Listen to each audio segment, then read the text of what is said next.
Grabe ang simpatiya sa ginalang tong DDS daan kay daan naman tong simpatiya do na po yung mga kontra gidaan daan naman gitong kontra pero kato mga neutral ba karon kato mga tao ba nga dili wala mabutar mahigala dili Duterte dili pod mahigala Pink daghan pa man to do na iban nga mga nibutar kato ni Juan Isko Moreno do na iban nga kang Lacson pero karon wa ka mabutar mahigala sa Marcos o kamabutan ni Duterte wa kamabutar ni Lini butar ka ni Isko bakaha or may butar ka mga higala ni Lacson bakaha magtanaw ka sa pagwa kay gidapigan ani magtanaw ka nga atong balaod giyatak-yatakan ang atong konstitusyon gi yatak-yatakan ining sitwasyon na karon ang iyang constitutional rights wa mahatag kita mo itong pagkadako pa mahigala lahi naman gudon kay na naman social media good so ang uban pwede nga iyan lang piyongon ilang mata pero di ba na nimo mapiyong good kita ka mahigala nga si Tory nagbasa mga kailan. Sakto tong pagbasa ni Tory.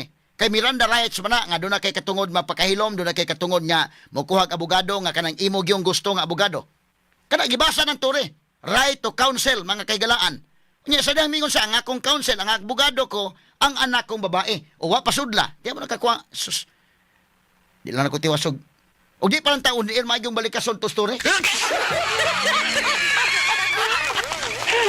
So, o ikaw, Pilipino ka karon, tinuray lang ha, dili kadapig yung Duterte, di po kadapig sa uban. Nakastunga-tunga ba? Pagtanaw yung ka nga, grabe ha, ang Bill of Rights mahigala sa usa ka tao nga nakaserbisyo sa nasod na nahimong presidente ginana nila. Ang Bill of Rights, how much more tong umang mga ordinaryong tao lang yun?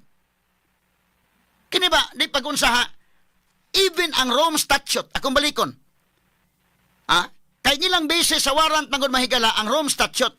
Now, granting for the sake of discussion nga ang Rome Statute atong gamiton. But ang Rome Statute mismo ni ingon sa Article 59, nga kanang tawhana nga imong dakpon dadon nimo sa korte, dadon nimo sa custodial state nga korte. Adto nimo na dalhon. Do na pa nay pagproseso dito. Wa man ladad as korte, gidaman sa eroplano. Mura ba kanang limang kanya si Attorney Dilgra, akong ipaminaw atong panahon na, naka-invoke siya dahil sa bakit yung Article 59, bakit hindi niyo magawa-gawa yan. Na-invoke niya. Si Duterte mismo na-invoke niya. Muna sa dalhin niyo ako sa aeroplano? Iditso niyo ako sa aeroplano? Nganong nana man? So sila mga higalawa mo sunod sa balaod. Puri ako lang ha, I know daghang mga pulis nga mga tarong. Nahibaw ko daghang mga pulis may higala mga sundalo, mga tarong. In fact, nang hilak tong uban mga suking tigpaminaw. Katong uban mahigala, di pa kung sa daghang mga sundalo, daghang mga pulis nga nang hilak ining hitabua mga kaigalaan.